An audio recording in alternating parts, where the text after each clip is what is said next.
जय हिंद। मैं हूं राजेंद्र तिवारी और आप देख रहे हैं अनब्रेकिंग।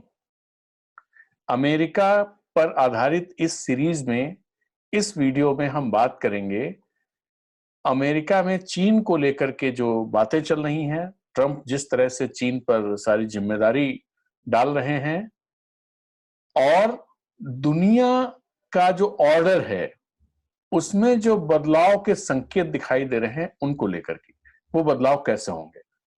तो आज की तारीख में आप क्या देख रही हैं कि कब तक चीजें सामान्य हो जाएंगी, खासतौर पे अमेरिका में? एक्चुअली हु के जो लोग हैं उनकी ट्वीट से, उनके डायरेक्टर के ट्वीट से ऐसा लगता है कि ऑलरेडी वहाँ पर पॉलिसी चल रही है कि किस तरह से पूरी दुनिया में लॉकडाउन को खोला जाएगा। और उसके लिए उनके पास खैर कोई अथॉरिटी नहीं है, लेकिन वो सजेशंस देंगे डिफरेंट गवर्नमेंट को। तो एक तो लगता है कि उस पे ऑलरेडी काम हो रहा है। दूसरा, इस सैटरडे को अमेरिका के कई राज्यों में बहुत से लोग जो नाखुश हैं लॉक लॉकडाउन से, उन लोगों के भी बड़े प्रदर्शन हुए। और पूरे हफ्ते, पिछले हफ्ते हमने देखा कि राष्ट्रपति ट्रंप ने भी लगातार इस तरह का संदेश दिया है कि वो लॉकडाउन खत्म करने के हक में है।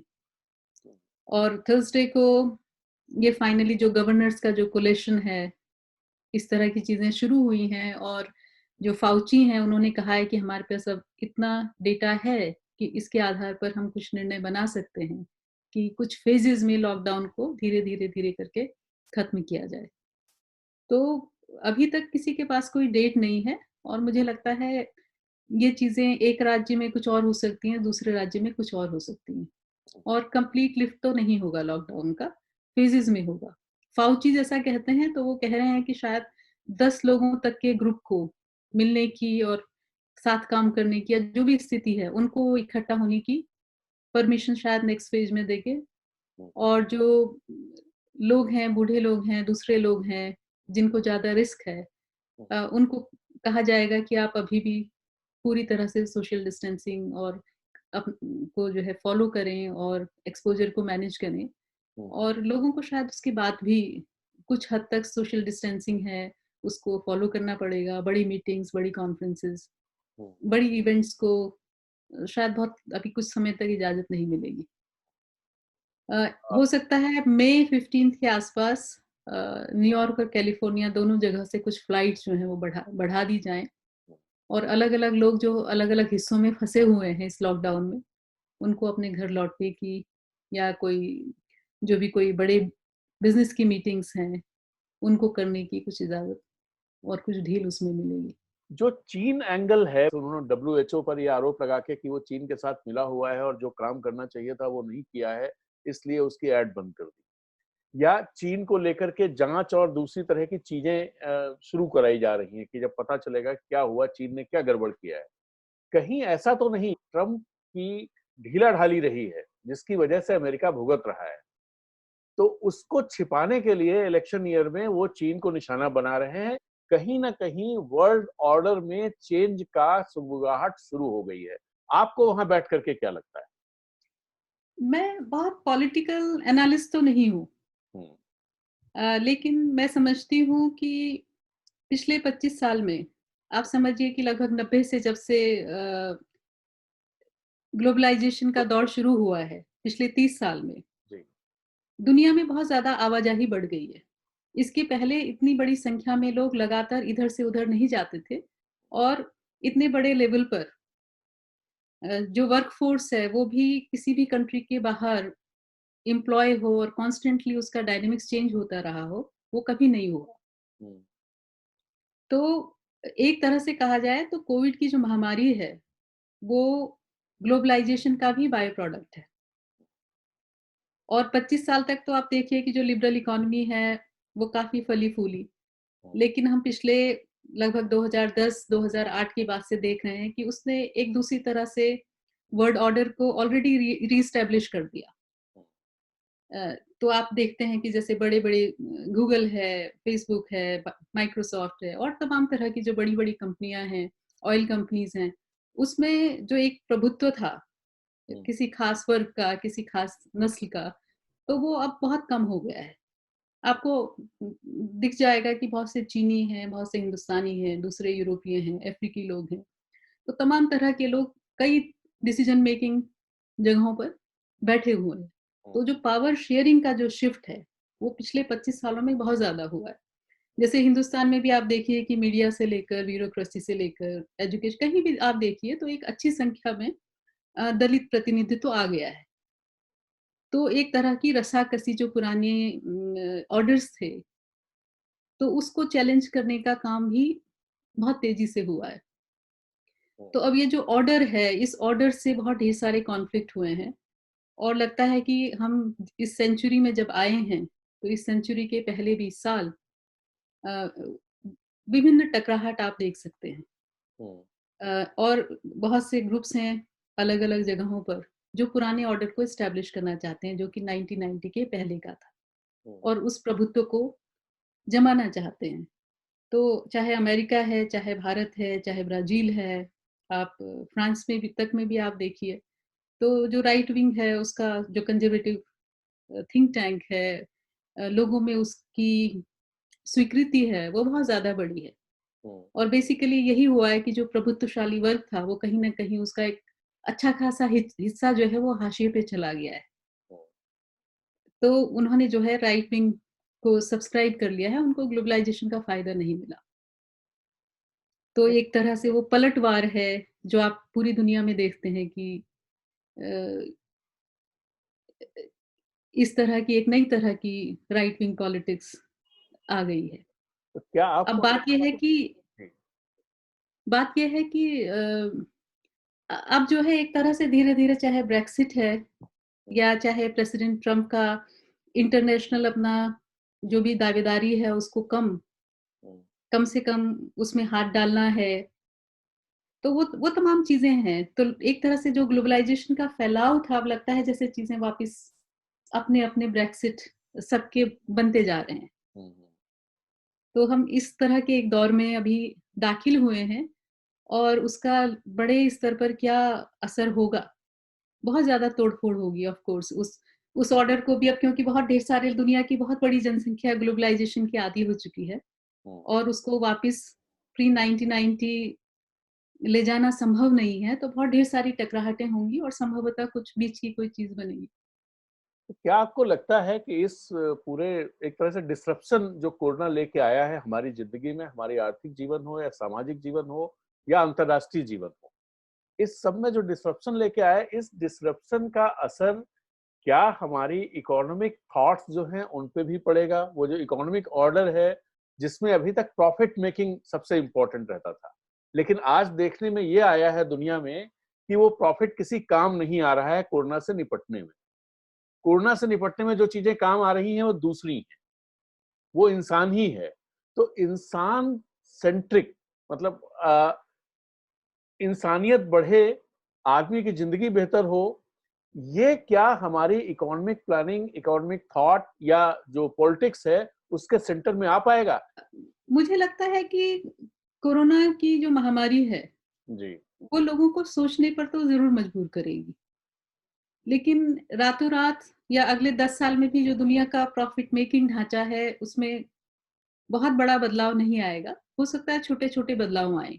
हुँ, और कोरोना से सभी देशों में बहुत से लोगों की जो उसमें बहुत सी चीज़ें एक्चुअली निकल के आई हैं। होता क्या है ना कि आपका एक बड़ा-सा जहाज है टाइटैनिक और हुँ, वो कहीं जा रहा है और उसको कोई बड़ा-सा धक्का लगता है। तो होता क्या है कि उसका जो मजबूत स्ट्रक्चर होता है, वो तो बच जाता है, लेकिन खिड़की है, शीशा है, तमाम तरह की शोबाजी है, वो टूट जाती है धचके में। तो कोरोना ने दुनिया को यही बताया है कि तुम्हारे पास क्या ऐसी चीज़ है, जो धक्कों को सह सकता है हुँ, और कौन-सी ऐसी चीज़ें हैं जो टूट जाएँगी हुँ, और आपको और ज़्यादा ज़ख्मी करेंगी। हुँ, तो शायद ये आपको एक नई दृष्टि से सोचने की का एक अवसर है और इससे हम लोग बहुत कुछ चीज़ें सीख सकते हैं। हुँ, और इस संकट में दोनों तरह की चीज़ें आई हैं। हुँ, बहुत अच्छी चीज़ें भी आई हैं, जिसमें लोग अ, कई लोग, कई संस्थाएँ लोग काम कर रहे हैं। कई हुँ, सरकारें बहुत अच्छे से काम कर रही हैं, जैसे न्यूज़ीलैंड की सरकार है, हुँ, कनाडा की सरकार है, अमेरिका के बहुत ढेर सारे गवर्नर्स हैं। साउथ कोरिया की भारत में भी बहुत गवर्नमेंट है। ढेर सारे नेता होंगे। मुझे उसकी पूरी जानकारी नहीं है, नहीं, यहाँ लेकिन बहुत केरल है, लोग जैसे केरल में हैं अच्छा काम हो रहा है, केरल ने सारी हाँ, चीज़ें बहुत मिनिमाइज़ कर ली हैं। या हम लोग जो सुनते हैं और भी चीज़ें, तो हुँ, बहुत अच्छी चीज़ें भी आई हैं और फिर बहुत खराब चीज़ें भी आई हैं। जैसे कि लोग जो है डॉक्टरों के साथ अच्छा बर्ताव नहीं कर रहे हैं, हाँ, या जो है किसी अपार्टमेंट में लोग बाहर से आ रहे हैं या कोई मरीज़ है, तो लोग उनको अपने ही घर में घुसने नहीं दे रहे हैं। हुँ, तो इस तरह की एक हेट्रेड, जैसे कि एक अछूतों के प्रति हेट्रेड होती है या अपार्थीड हेट्रेड होती है। हुँ, तो मुझे लगता है कि ये भारत जैसे देशों में जहाँ पहले भी छुआ-छूत का बड़ा कल्चर रहा है, ये सब चीज़ें बहुत कहना चाहिए एग्रीगेट हो गई हैं हुँ, और बुरी हो गई हैं। हुँ, आपको अमेरिका में या दूसरे जो एडवांस मुल्क हैं, वहाँ पर ये सब बिहेवियर आपको नहीं नहीं दिखता है हुँ, आमतौर पर।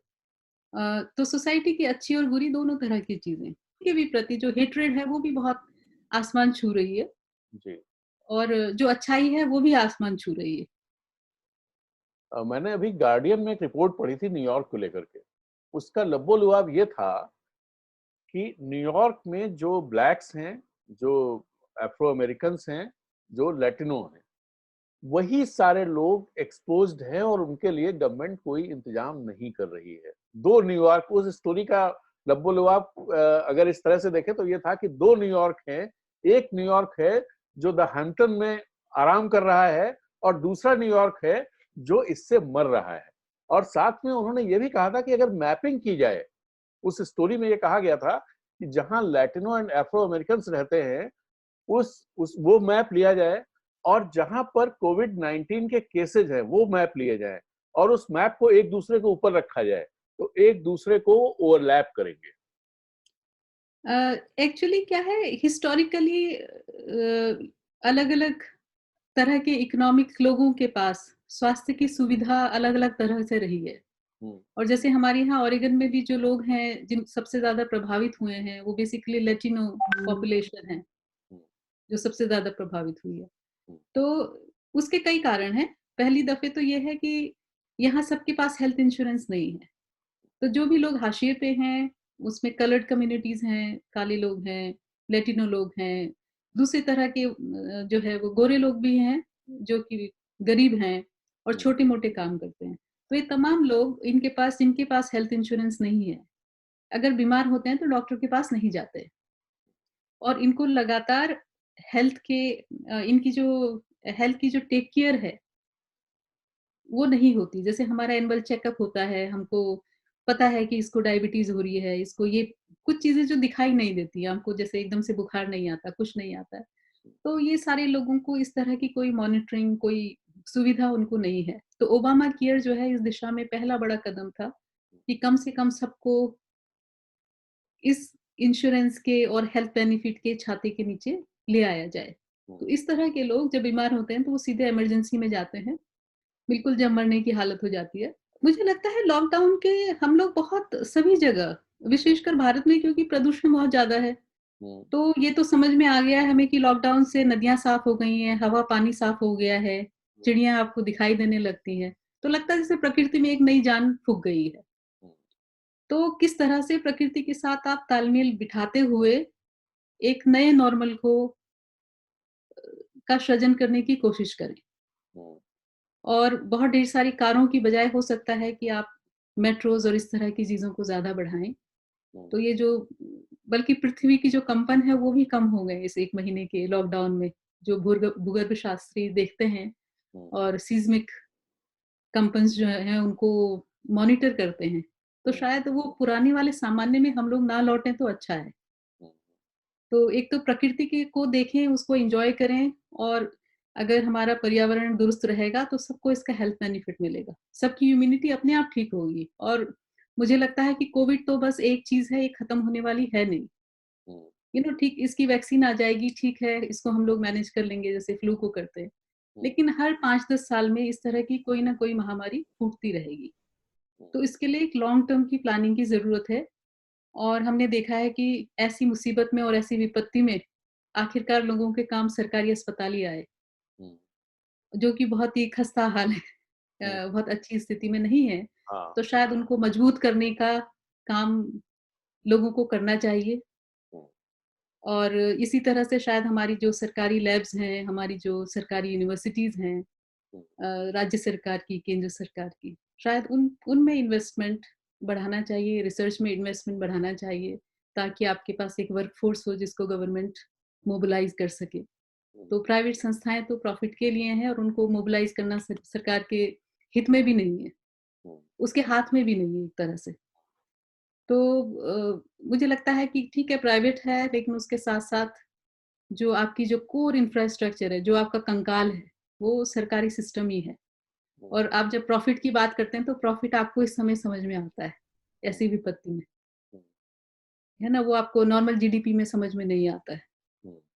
तो ये शायद ये सबक हम लोग 2 सबक ले सकते हैं। और तीसरी बात ये है कि सतर्क रहें, दहशत में ना रहें, अपने विवेक के इस्तेमाल से सोशल डिस्टेंसिंग को फ़ॉलो करें।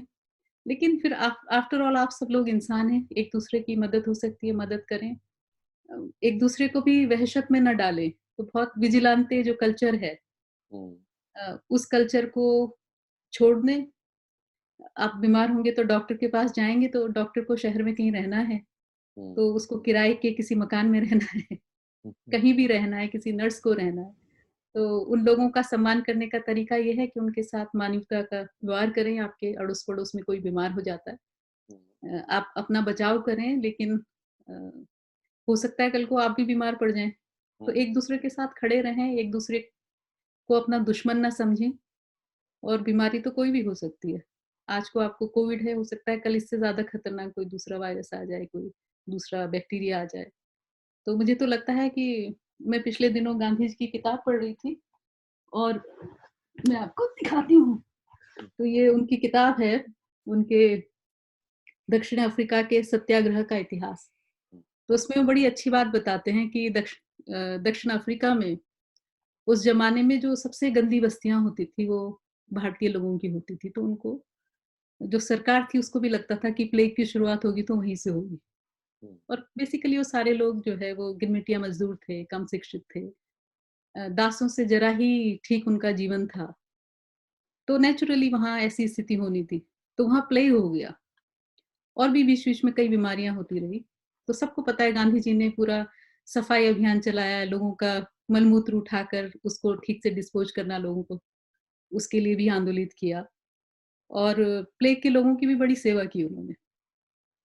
तो रोगियों को खाना बनाया लेकिन बाकायदा उन्होंने एक नर्स की ट्रेनिंग ली, लेकिन अपने हाथ उन्होंने सेवा से खींचे नहीं।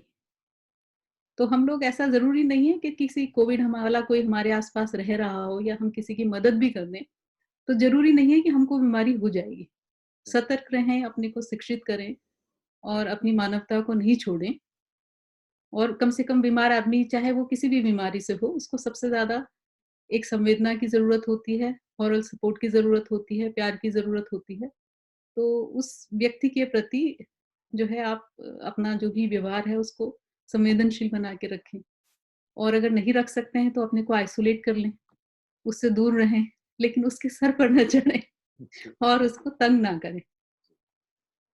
तो तो सुषमा जी आपका बहुत-बहुत धन्यवाद। आपने समय निकाला हमारे लिए। हम आपसे एक बार फिर बात करेंगे और वो बात करेंगे कि वैक्सीन डेवलपमेंट पे कहाँ क्या स्थिति चल रही है और कब तक हमें वैक्सीन मिल जाएगी। उसका शॉर्ट जवाब ये है कि लोगों तक वैक्सीन पहुँचते-पहुँचते अमेरिका में अभी 1 साल लगेगा, बाकी दुनिया के बाकी देशों में शायद 2 साल। जी। तो तब तक हम सबको एक-दूसरे की बहुत-बहुत शुभकामनाओं की और मदद की, सहानुभूति की ज़रूरत होगी। तो आपका बहुत-बहुत धन्यवाद कि आप हमारे चैनल पर आईं और हमारे दर्शकों के लिए इतनी सारी जानकारियाँ दी। आपका भी बहुत-बहुत धन्यवाद और अच्छा लगा आपसे इतने सालों बाद मिलकर, 30 साल बाद। खुश रहें, स्वस्थ रहें, अच्छा काम करते रहें। Thank you, thank you.